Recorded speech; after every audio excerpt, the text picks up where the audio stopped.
C.S. Lewis, el autor de libros como Mero Cristianismo, El problema del dolor, libros como Cartas del diablo a su sobrino, las famosas Crónicas de Narnia, él escribió lo siguiente: el cristianismo, si es falso, no tiene ninguna importancia.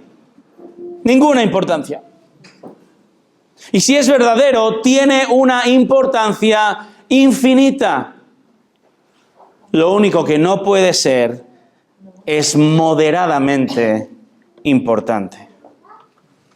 ¿Cuál de estas dos posibilidades puede ser? Si el cristianismo es falso, pasará a la historia como las enseñanzas de Yeshua, un judío del siglo I que nació en Belén, que clamó ser Dios, Dios mismo encarnado, hecho hombre, que enseñó a multitudes, que confrontó a los religiosos de la época, que fue traicionado por un amigo, golpeado, humillado, sentenciado a muerte, se le puso una corona de espinas, fue crucificado, murió y colocado en una tumba. Mas sus seguidores afirmaron que él resucitó y que fue visto por muchos de ellos. Si esta historia, si el cristianismo es falso, uno puede tomarlo o dejarlo según le convenga, al igual que muchas otras religiones de este mundo. ¿No es así? Ahora bien, ¿y qué si es verdadero? Porque primero, todo historiador objetivo que se precie, historiador cristiano, sea musulmán, sea ateo, sea lo que sea, debería estar al menos de acuerdo con todas las afirmaciones anteriores, porque son demostrables por medio de fuentes históricas. Así que permitidme citar algunas fuentes, comenzando con fuentes no literarias. Vivimos en Europa, vivimos en España, entre otras cosas, el continente de los grafitis. Bueno, pues los grafitis no son nada nuevo. El grafiti, conocido como el grafiti de Alexámenos, es un acto de vandalismo antiguo en la Roma de finales del I siglo y representa a un hombre adorando a un asno, como podéis ver, a un burro crucificado, y la inscripción en tono de burla está diciendo: Alexámenos adora a su Dios. Esto data del año 85 de nuestra era.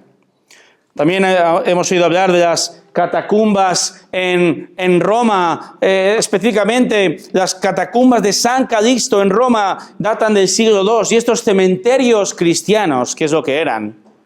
Eran también lugares de culto, y algunas de estas catacumbas muestran diversas formas artísticas que representan a Jesús, como el fresco llamado El Buen Pastor, que data del siglo III, o los relieves de sarcófagos, como este que aparece también en el siglo III, que representa la resurrección de Lázaro, o la representación del pez, que para el cristianismo se convirtió en un símbolo de su fe.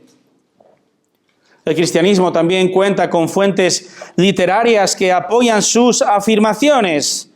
No sé si has oído alguna vez hablar de Tácito. Tácito fue un senador romano, fue un historiador también, y Tácito escribe en el año 116 acerca de el emperador Nerón, cuando Nerón culpó a los cristianos por el incendio de Roma que ocurrió en el año 64 después de Cristo. Y lo que escribe Tácito es lo siguiente: para acallar el rumor, Nerón presentó como culpables y castigó con refinadas torturas a aquellos a quienes el vulgo llamaba cristianos, odiados por sus abominaciones. Christus, de quien procede el nombre, sufrió la pena extrema durante el reinado de Tiberio a manos del procurador Poncio Pilato. Y reprimida por el momento, aquella perniciosa superstición brotó de nuevo, no solo en Judea, origen del mal, sino también en Roma. Tácito, este historiador, senador romano, no era cristiano. De hecho, no sé si has notado este texto con cierto tono de burla. cristianos. Era un insulto en el principio. Seguidores de aquel que sufrió una pena extrema, la crucifixión. Con todo, sus palabras confirman la vida y la muerte de Jesús. Otro famoso autor, Josefo, un líder militar judío romano, no cristiano tampoco, él afirmó lo siguiente: por este tiempo vivió Jesús, un hombre sabio, si es que es correcto llamarlo hombre, fue autor de hechos extraordinarios y maestro de quienes reciben la verdad. Ganó para sí a muchos judíos y también a muchos de los griegos. Él era el Mesías. Y cuando fue acusado por los principales entre nosotros y Pilato lo condenó a ser crucificado, aquellos que lo habían amado desde el principio no dejaron de hacerlo. Se desapareció al tercer día, restaurado a la vida, tal como los profetas de Dios habían anunciado. Estas y muchas otras cosas maravillosas acerca de él. Y hasta hoy no ha desaparecido la tribu de los cristianos, llamados así por él. Somos una tribu, que lo sepáis. Y Josefo escribe en el año 93, en tono ciertamente crítico, pero el punto aquí es que corrobora lo que este libro, la Biblia, dice. Y es que, hermanos, ningún investigador, ningún historiador, ningún arqueólogo serio puede negar que la persona de Jesús, que los eventos que rodearon su vida y su muerte ciertamente ocurrieron históricamente, son verdad. Ahora bien, estos mismos y millones de personas que no pueden negar los hechos, sí que pueden negar las implicaciones de estos hechos, además de negar muchos de ellos la resurrección. Ahora, si esto de nuevo fuera falso, como C.S. Lewis afirmaba, las implicaciones no trascenderían demasiado, no tendrían mayor importancia. Pero ¿y qué si el cristianismo realmente fuera verdadero? ¿Y si es verdadero qué? Si estos hechos narrados, aún mostrados en relieves y frescos y símbolos, si esto es verdad, esto tiene una importancia realmente infinita. Y nosotros los cristianos creemos en una fuente totalmente confiable de información, más confiable aún que todas estas fuentes arqueológicas y pictóricas, más confiable que las afirmaciones de historiadores. Tenemos este libro que tenemos aquí delante, la Biblia, el libro que afirma que la vida y las enseñanzas de Jesús son auténticas y son confiables.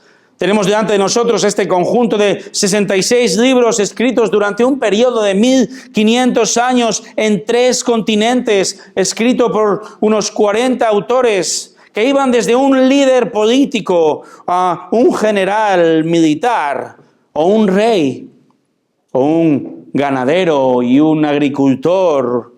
Un primer ministro también escribió, o un recaudador de impuestos, un médico o un sencillo pescador. Sin embargo, todos ellos escribieron un texto cohesionado, unificado, sin contradicciones, sin inconsistencias. ¿Cómo es esto posible?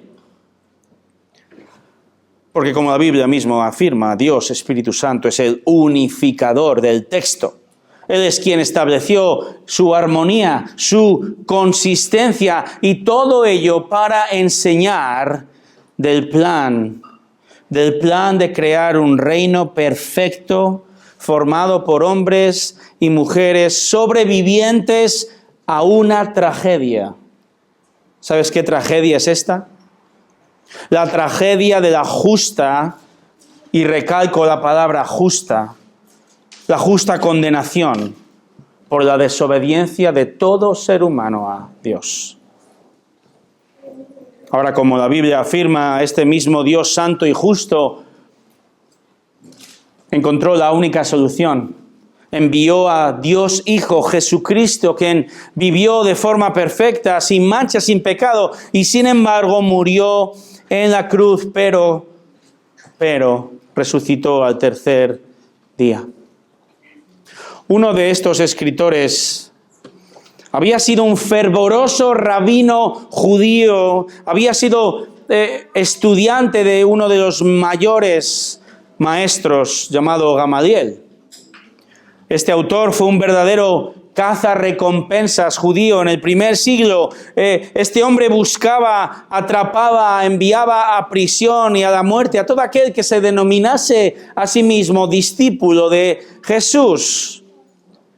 Pero el antes enemigo de los cristianos va a escribir su propio testimonio. Y en su testimonio, entre muchas cosas, afirma lo siguiente: Jesucristo se me apareció a mí, quien perseguí a la iglesia de Dios. 1 Corintios 15, 8 y 9. Su nombre es Saulo, nombre hebreo, Pablo, nombre en latín. Y él escribe esta frase en medio de una carta que fue escrita y enviada en el año 55 después de Cristo, enviada a una iglesia en una ciudad de la actual Grecia llamada Corinto. Unos versículos más atrás, él escribe las palabras con las que hemos comenzado. 1 Corintios 15, 3.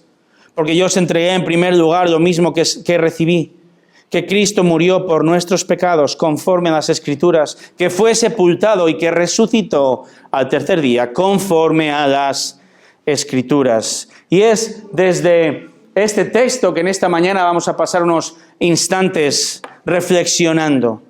Vamos a reflexionar acerca de estas tres verdades que hemos leído. Tres verdades que son objetivas, corroboradas, históricas, que han cambiado la vida a los que hemos creído en ellas. Muy sencillo. Jesús de verdad murió. Jesús de verdad fue sepultado. Y Jesús de verdad resucitó. Comencemos en el verso 3. Pablo dice que Jesús murió. Yo os entregué en primer lugar lo mismo que recibí, que Cristo murió por nuestros pecados conforme a las Escrituras. De nuevo, Pablo escribe a esta iglesia en Corinto, una iglesia con muchísimos problemas, pero quizá el más grande de todos estos problemas era que algunas de estas personas en la congregación dudaban de la resurrección de Jesús. Por eso, si vienes al versículo 1 del capítulo 15 de Corintios, Pablo les hace mirar atrás y recordar, dice, os hago saber, hermanos, el evangelio que os prediqué. El evangelio es la palabra que traducimos literalmente como buenas noticias. Las buenas noticias del perdón de Dios que ofrece a todo hombre gracias a Cristo. Este mensaje no era como esos mensajes griegos, esos mitos, esas leyendas, esos oráculos que los griegos crearon y que aún hoy se siguen estudiando. No, el evangelio está fundamentado sobre hechos reales, históricos, corroborados, como la muerte de Jesucristo. Venid conmigo a un relato escrito alrededor del año 85 en el Evangelio de San Juan, escrito por un discípulo de Jesús llamado Juan. En Juan 19, verso 31, leemos lo siguiente. Juan 19, 31 dice que los judíos entonces, como era el día de la preparación para la Pascua, a fin de que los cuerpos no se quedaran en la cruz el día de reposo, porque ese día de reposo era muy solemne, pidieron a Pilato que les quebraran las piernas y se los llevaran. Fueron pues los soldados y quebraron las piernas del primero y también las del otro que había sido crucificado con Jesús. Pero cuando llegaron a Jesús, como vieron que ya estaba muerto, no le quebraron las piernas. Pero uno de los soldados le traspasó el costado con una lanza y al momento salió sangre y agua. Juan relata algo que él mismo vio con sus propios ojos, la crucifixión y la muerte literal de Jesús. Jesús había sido expuesto, como hemos leído anteriormente, juzgado, condenado como un criminal, tanto por los líderes judíos como por el gobernador Poncio Pilato. Y Tras su condena, Jesucristo camina por las calles de Jerusalén cargando el patíbulum, esa viga tremenda horizontal, y la carga hasta la colina afuera de la ciudad de Jerusalén llamada Gólgota. Porque era allí donde los romanos, quienes controlaban a Israel del siglo I, crucificaban a los peores criminales. Y aunque Jesús estuvo lejos, muy lejos, infinitamente lejos de haber sido un criminal, con todo él fue condenado a la cruz por medio de, o debido a rencillas, envidias o intereses políticos, como está registrado en el texto. Y el castigo de la crucifixión era una oda, era una apología al dolor. Era la cruel adaptación romana a esta costumbre que los persas iniciaron, que diseñaron para que el acusado sufriese sin piedad. Los verdugos se las ingeniaban para mantener a las víctimas vivas. Ya habían soportado una cruel agonía anteriormente, decenas y decenas de azotes propinados con látigos de piel, con terminaciones en metal o en hueso que desgarraban la piel y exponían los órganos internos de los criminales. El condenado entonces era amarrado a la madera con cuerdas, a veces lo era con clavos, y los clavos no eran clavados en las manos, sino en las muñecas o en los antebrazos para poder soportar el peso. Los pies también de los acusados eran colocados uno delante del otro y clavados con un largo clavo. Un historiador comenta lo siguiente acerca de esta cruel costumbre. Era la forma de tortura ideal. Nada es más horrible que el espectáculo de un cuerpo vivo que aún respira, oye y siente, pero que ha sido reducido a no más que un trozo de carne expuesto a miradas de odio e insultos. Nos encontramos ante el pináculo de la degradación humana. Así y allí colgó el Señor Jesús durante horas. Pero no lo hizo solo sufriendo un dolor físico atroz, mucho más. Pablo escribe en 1 Corintios 15:3 que murió por nuestros pecados. Esto significa que Jesús murió voluntariamente, por culpa de y para perdonarnos los pecados. ¿Qué es el pecado? Son todas esas acciones, sean conscientes o no conscientes, que implican desobediencia a Dios, que es perfecto, y merecen ser castigadas porque Él es un juez justo.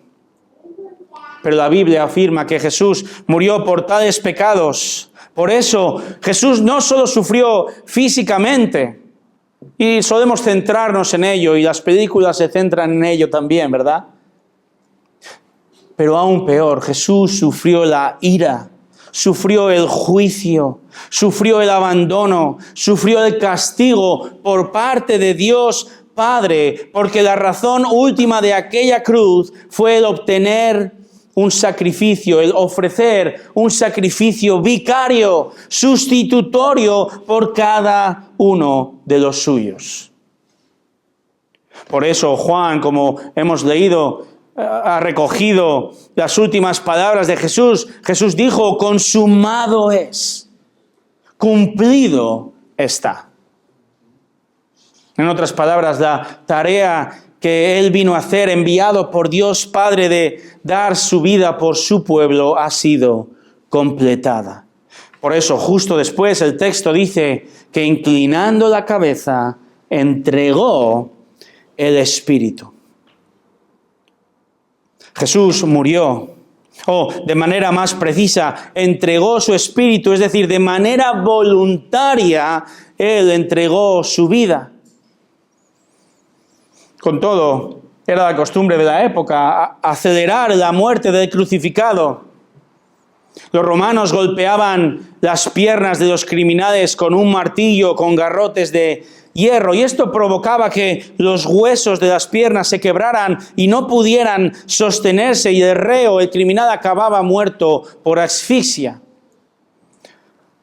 Sabiendo esto, los judíos habían pedido a Pilato romper a los tres a las piernas para que muriesen rápido y para que, si fuera posible, no tuvieran que lidiar con cuerpos muertos en el día de reposo, algo que iba en contra de la ley judía. Esto dice Juan en Juan 19:33, que no tuvo que hacerse, pues Jesús ya había muerto, pero sí que un soldado romano, verso 34, conocemos bien la historia, le traspasó el costado con una lanza y al momento salió sangre y salió agua. La lanza traspasó el corazón de Jesús, o al menos la cavidad torácica, y perforó la zona del diafragma. Esto hizo que la sangre y el suero saliese del saco pericárdico. Juan menciona este vertimiento de sangre y agua. ¿Para qué? Lo hace para enfatizar lo indiscutible. Jesús murió. Real y objetivamente Jesús murió.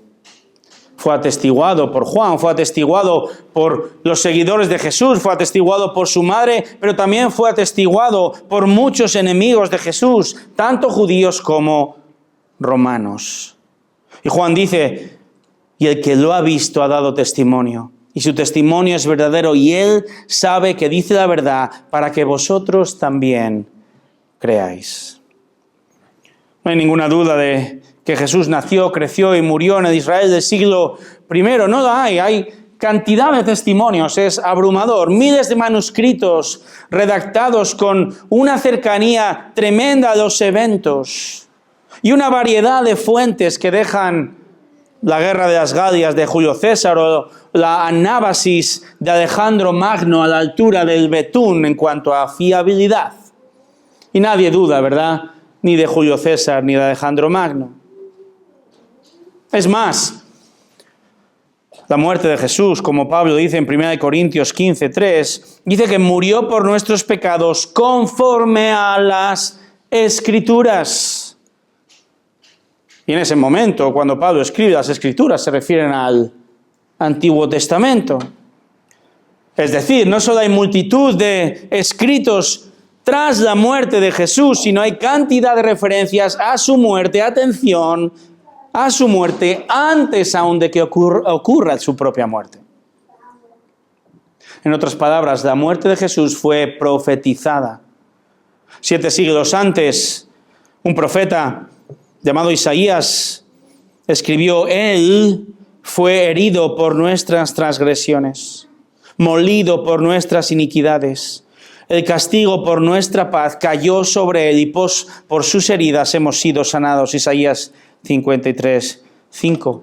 Y aún más, 1000 años antes de la muerte de Jesús, un rey llamado David profetiza en el Salmo 22:14, hablando de sí mismo, pero apuntando a esta realidad de Jesucristo. Dice, escribe, todos mis huesos están descoyuntados, mi corazón es como cera, se derrite en medio de mis entrañas. Como un tiesto se ha secado mi vigor y la lengua se me seca al paladar, y me has puesto en el polvo de la muerte. Me horadaron las manos y los pies, puedo contar todos mis huesos, reparten mis vestidos entre sí y sobre mi ropa echan suertes. 2 de los muchos testimonios del Antiguo Testamento que profetizan la muerte de Jesús, el Mesías. 2 de los muchos textos que demuestran que la verdad fue escrita anteriormente y se cumplió en la persona y la obra de Cristo. Hermanos, Jesús murió. Es verdad de verdad. Y es una verdad que los cristianos creemos. Pero es una verdad que nos ha cambiado la vida y que nos sigue cambiando la vida. Y Jesús no solo murió, sino que otra verdad objetiva que nos ha cambiado la vida es que Jesús fue verdaderamente sepultado. Fíjate lo que dice el texto en el verso 4. Y fue sepultado. Cristo fue sepultado. Pablo resume con 3 palabras lo que los evangelios narran extensamente. Permitidme ir de nuevo al testimonio de Juan, su testimonio ocular, Juan 20:38. Lo hemos leído anteriormente. Después de estas cosas, José de Arimatea, que era discípulo de Jesús, aunque en secreto por medio de los judíos, pidió permiso a Pilato para llevarse el cuerpo de Jesús. Y Pilato concedió el permiso. Entonces él vino y se llevó el cuerpo de Jesús. Y Nicodemo, el que antes había venido a Jesús de noche, vino también trayendo una mezcla de mirra y áloe, como de 100 libras. Entonces tomaron el cuerpo de Jesús y lo envolvieron en telas de lino con las especias aromáticas, como es costumbre sepultar entre los judíos. En el lugar donde fue crucificado había un huerto, y en el huerto un sepulcro nuevo, en el cual todavía no habían sepultado a nadie. Por tanto, por causa del día de la preparación de los judíos, como el sepulcro estaba cerca, pusieron allí a Jesús. Fíjate cómo este autor llamado Juan habla de personas, y habla de personas por nombre. Nombres no de 2 desconocidos que podría haberse inventado, sino de 2 hombres influyentes en Jerusalén. El texto habla de José de Arimatea. José de Arimatea era un hombre acaudalado, era un hombre rico, era miembro del Sanedrín, era como miembro del pleno del ayuntamiento de la ciudad. También Nicodemo se describe como un fariseo y hombre prominente, importante entre los judíos. Y estos hombres, fieles a las costumbres de la época, mezclan diferentes especias aromáticas con telas, y esto se hacía para mitigar el olor que ellos pensaban se iba a desprender del cuerpo de Jesús tras muchos días muerto. El verso 41 dice que a pocos metros del lugar de la crucifixión había un huerto y allí un sepulcro que pertenecía a José, es decir, a José de Arimatea. Es decir, al lado del Gólgota, donde fue crucificado el Señor, a las afueras de Jerusalén, y en una tarde específica, de un día específico, que era el día de la preparación de los judíos o el Sabbat, Juan describe a 2 hombres que se hacen cargo del cuerpo muerto de Jesús y lo ponen en el sepulcro, una especie de cueva. Yo me pregunto, ¿qué sentido hubiera tenido para estos 2 hombres importantes mentir? ¿Qué rédito para ellos? Hombres acomodados, hombres importantes. ¿Qué sentido hubiera tenido para ellos convertirse en parias, en excluidos de su sociedad, si no hubieran creído verdaderamente en Jesús? Pero Jesús fue verdaderamente muerto y fue verdaderamente sepultado. Y fue sepultado en un lugar muy, muy preciso. Es tan preciso que puedo darte la información de ese lugar. Latitud 31 grados, 46 minutos, 42,6 segundos norte. Longitud 35 grados, 13 minutos, 46,3 segundos este. Hablamos de la actual iglesia del Santo Sepulcro en el mismísimo centro de Jerusalén. Y bajo este edificio se encuentra el antiguo Gólgota, y al lado, con gran probabilidad, según un gran número de historiadores, esta sepultura de José de Arimatea, donde Jesús yació. Una sepultura, por cierto, también profetizada muchos siglos antes. Fíjate lo que dice Isaías 53:9. Se le asignó un sepulcro con los malvados y murió entre los malhechores, aunque nunca cometió violencia alguna ni hubo engaño en su boca. ¿Cuál es la sorpresa, hermanos? Que esa tumba está vacía. Lleva 2000 años vacía. Esto es lo que Pablo termina diciendo en 1 Corintios 15, verso 4. Y que resucitó al tercer día conforme a las Escrituras. Jesús de verdad murió. Jesús verdaderamente fue sepultado. Y por último, Jesús de verdad resucitó. Su vida, su muerte y sepultura y su resurrección, hermanos, han cambiado la vida a quien cree verdaderamente en esto. Veamos de nuevo el texto en Juan 20, que leyó nuestro hermano anteriormente. Juan 20, del 1 al 10, dice que el primer día de la semana, María Magdalena fue temprano al sepulcro, cuando todavía estaba oscuro, y vio que ya la piedra había sido quitada del sepulcro. Entonces corrió y fue a Simón Pedro y al otro discípulo a quien Jesús amaba. Y les dijo: se han llevado al Señor del sepulcro y no sabemos dónde le han puesto. Salieron pues Pedro y el otro discípulo e iban hacia el sepulcro. Los dos corrían juntos, pero el otro discípulo corrió más a prisa que Pedro. Claro, está escribiendo él, así que lo tiene que decir. En fin, y llegó primero al sepulcro e inclinándose para mirar dentro, vio las envolturas de lino puestas allí, pero no entró. Entonces llegó también Simón Pedro tras él, entró al sepulcro y vio las envolturas de lino puestas allí, el sudario que había estado sobre la cabeza de Jesús, no puesto con las envolturas de lino, sino enrollado en un lugar aparte. Dice Juan que la piedra había ya sido quitada del sepulcro. Los textos paralelos de otros evangelistas nos dicen que la tumba de Jesús estaba custodiada por soldados romanos, por militares profesionales. Estaban allí debido al temor de los religiosos judíos. No querían que el cuerpo de Jesús fuera robado por sus discípulos. Sabemos también que las piedras de los sepulcros eran tremendamente pesadas. El peso medio de estas piedras era de 1 tonelada.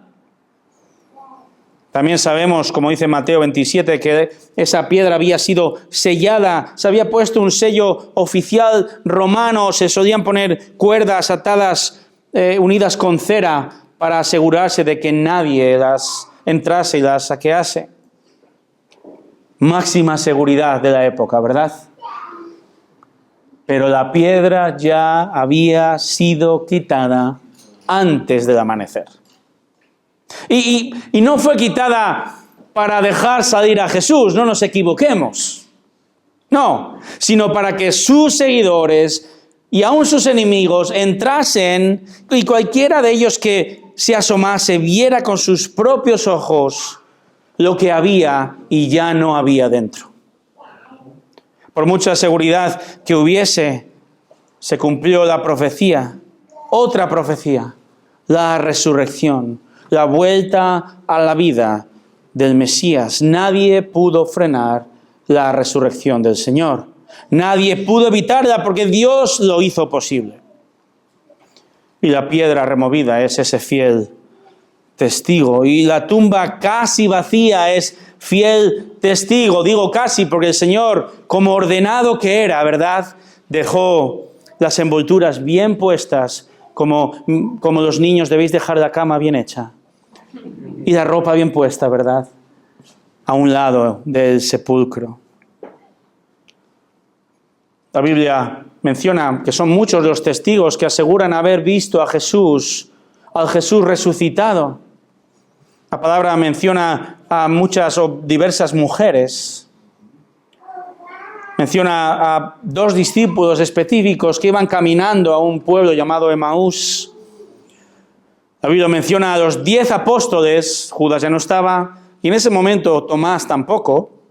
Y en otro momento menciona otra situación donde Tomás ya está allí. La Biblia menciona, fíjate si sigues en 1 Corintios 15, lee conmigo los versos 5 al 8. El mismo Pablo dice que el Señor Jesús se apareció a Cefas y después a Cefas Pedro, ¿verdad? Y después a los 12. Luego se apareció a más de 500 hermanos a la vez, la mayoría de los cuales viven aún, pero algunos ya duermen. Después apareció a Jacobo, luego a todos los apóstoles y al último de todos, como a uno nacido fuera de tiempo, se me apareció también a mí, que era enemigo acérrimo de Jesús. este tan escéptico Pablo, Saulo de Tarso, pasó instantáneamente tras ver a Jesús resucitado, de atacar, de perseguir ferozmente a la iglesia, a ser pieza fundamental del Evangelio, de las buenas noticias, de la muerte, sepultura y resurrección de Jesús. Con todo, hermanos, lo sabemos bien, desde el principio han sido muchas las teorías, no sé si son conspiratorias o no, pero que han puesto en duda esta parte de la vida de Jesús, la resurrección. Han surgido teorías como la denominada teoría del desmayo. La teoría del desmayo dice que la muerte o la resurrección no fue una verdadera resurrección, sino fue una resucitación, ya que Jesús no murió realmente. El Corán dice esto, siglo VII, también dice que Jesús huyó a la India. Y esta falsa teoría va y viene, como la marea va y viene a través de los años. Otros aseguran que los discípulos, ya lo vemos en el texto bíblico, robaron el cuerpo, se inventaron el robo del cuerpo, pero de nuevo arriesgarían la vida por una mentira. Otros afirman que sus seguidores tuvieron visiones, pero es difícil pensar en visiones y alucinaciones cuando, como hemos leído, tantas personas de diferentes lugares afirmaron ver a Jesús resucitado, incluso el propio Pablo, tan escéptico. Algunos dicen que simplemente esto es un mito inventado, tardío. Pero hermanos, los testimonios que hemos leído son muy tempranos, los bíblicos, pero no, también los extrabíblicos, y son de testigos oculares. El periodista norteamericano Lee Strobel se hizo famoso. Él era un tremendo escéptico. Él trabajaba para el periódico el Chicago Tribune y se casó y su esposa se convirtió al cristianismo. Y él odiaba esto. Entonces él puso toda la carne en el asador como investigador que era siendo periodista. Puso toda la carne en el asador para desmontar con pruebas objetivas la fe de su esposa. Y en su libro El caso de Cristo, él cuenta cómo a pesar de 2 años de exhaustiva investigación, él no pudo por menos que llegar a una conclusión innegable basada en las evidencias. Y cuando habla de la resurrección, él escribe: la resurrección de Jesús es el único hecho que explica la tumba vacía. Los testimonios de sus seguidores y la transformación radical de los discípulos lo explican. No es un engaño, no es una ilusión.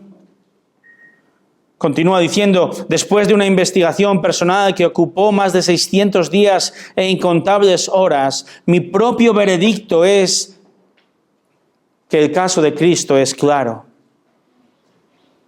Sin embargo, sentado en mi escritorio, me di cuenta de que necesitaba algo más que entender esta información de manera intelectual.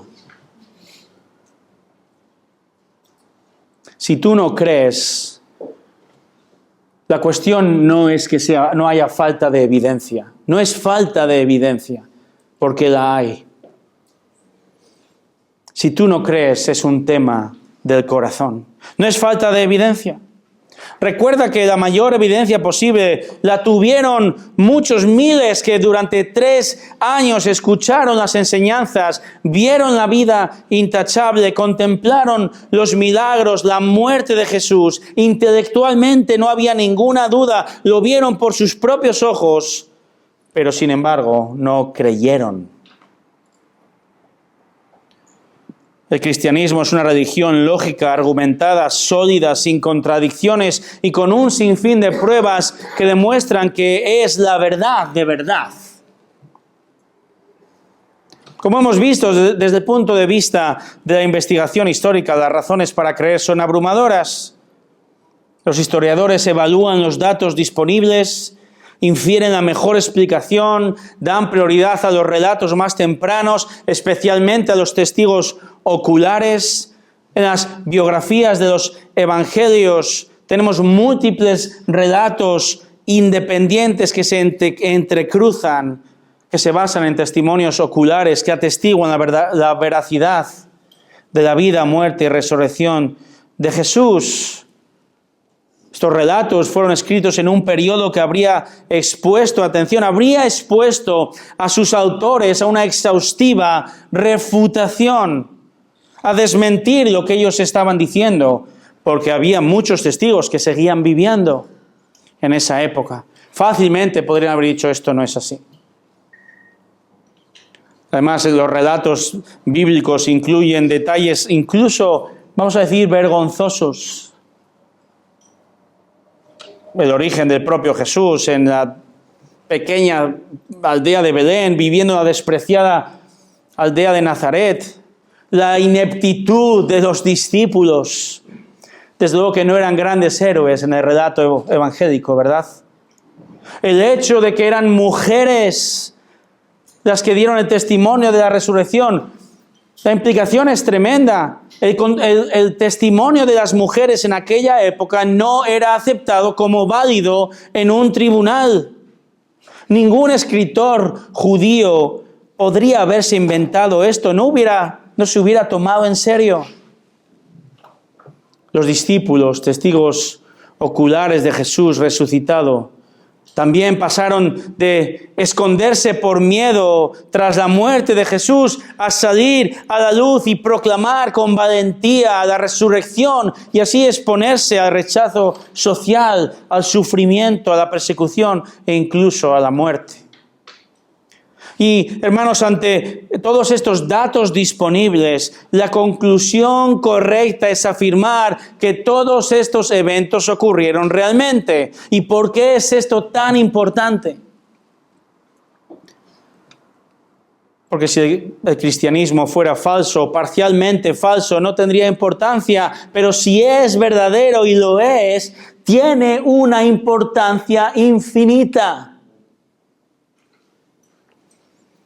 Su muerte, su resurrección, significa que el mal no vence. Significa que la muerte no es el final. Significa que no hay nada que hayas dicho, no hay nada que hayas hecho que el Señor no esté dispuesto a perdonar. No hay daño alguno que hayas sufrido que Él no pueda reparar. Significa que Él te ama, se interesa por ti y desea ser conocido por ti. Y está dispuesto a recibirte con los brazos abiertos si te vuelves a Él en fe. Y esto es de infinita importancia. ¿Qué vas a hacer ante la evidencia objetiva de lo que este libro clama acerca de Cristo?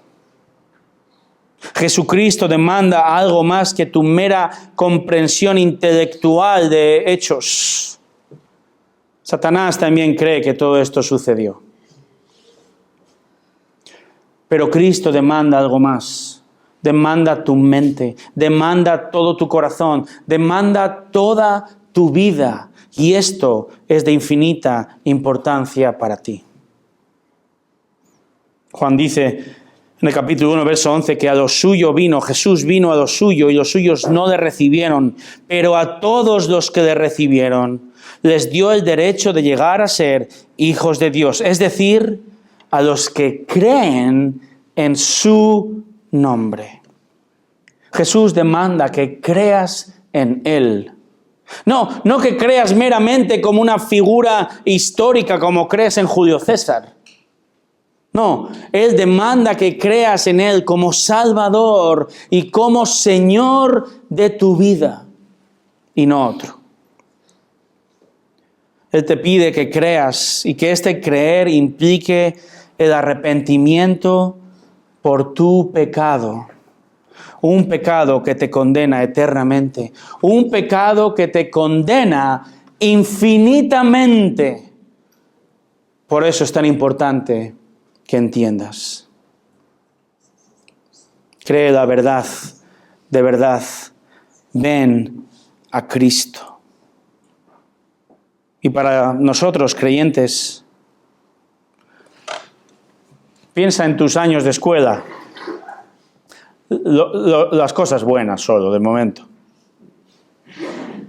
Probablemente todos podamos recordar algún maestro que fue de buena influencia para nosotros.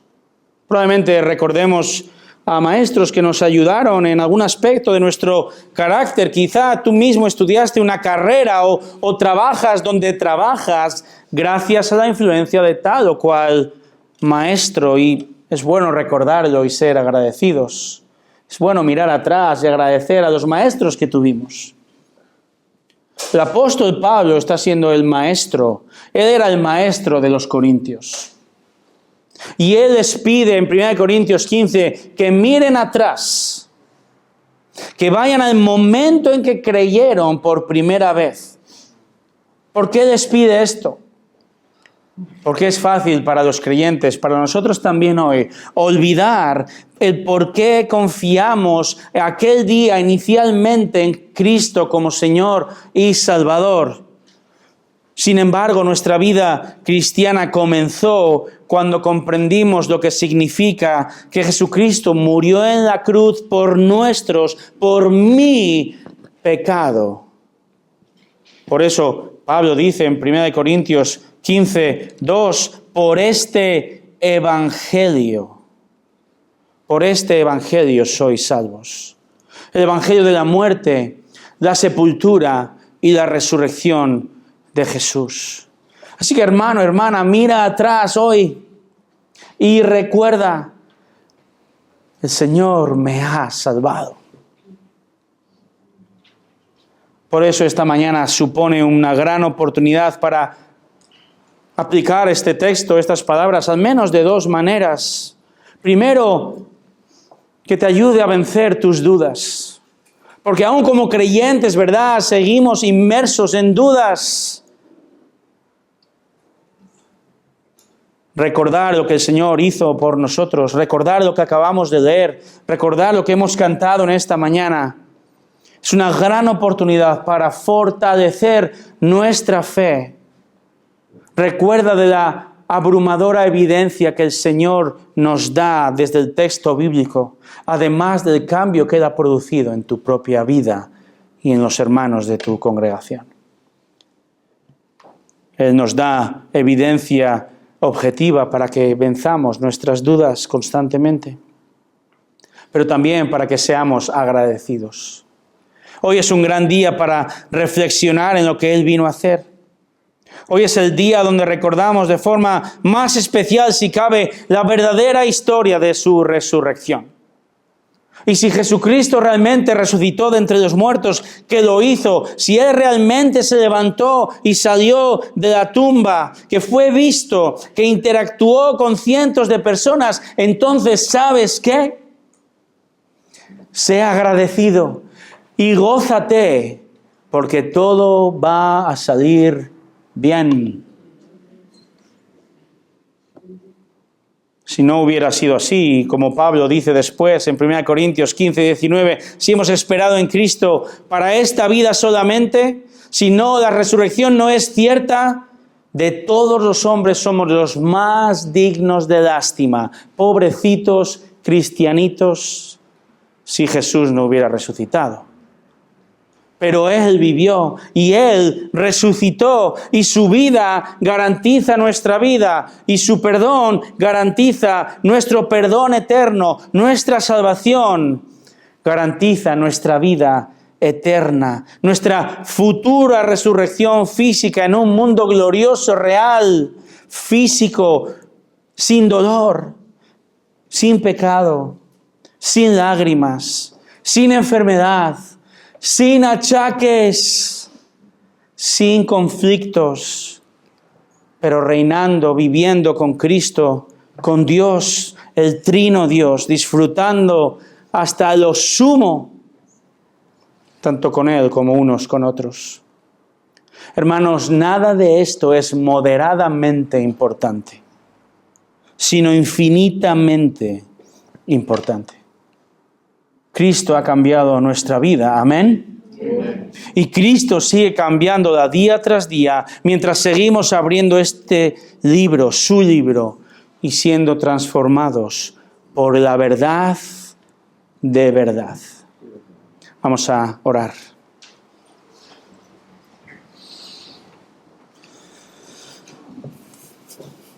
Señor, en esta mañana quiero pedirte que si hay algún no creyente entre nosotros, no sea simplemente expuesto a datos objetivos y corroborados por historiadores o arte o textos verdaderos. Eso es el comienzo. Nuestra fe se fundamenta en hechos que ocurrieron de verdad. Pero lo que te pedimos, Señor, es que si hay una persona aquí que no solo ha entendido esta información, te pedimos, Señor, que tengas misericordia y abras sus ojos a las implicaciones en su propia vida. Que no se marche de aquí simplemente interesado por haber atendido una serie de informaciones objetivas, históricamente corroboradas, muy interesantes, sino que se vaya de aquí como una nueva criatura, que tú le ayudes a entender el Evangelio de Jesucristo y que se trata de Él, se trata de ella. Que la venida, la vida, la muerte, la sepultura, la resurrección de Jesucristo, el Hijo de Dios, por sus pecados, tiene implicaciones infinitas, importantes, los más importantes para cada uno de nosotros. Señor, ten misericordia del incrédulo. Y para nosotros creyentes, oh Señor, danos más fe. Danos más fe. Queremos creer con más fuerza. Queremos tener la certeza de que abrimos un libro que es verídico y que podamos compartir esta verdad con la absoluta certeza de que estamos diciendo la verdad. Una verdad que ha transformado y transforma nuestra vida. Sigue haciéndolo, Señor, porque a ti te costó la vida. Celebramos, oh Señor, tu muerte, pero celebramos también tu victoria sobre el pecado y sobre la muerte. Ya no hay victoria del pecado y la muerte para todo aquel que cree en ti. Tú eres digno de gloria, a ti te adoramos. Haz esta obra en el nombre de Jesús. Amén. Amén.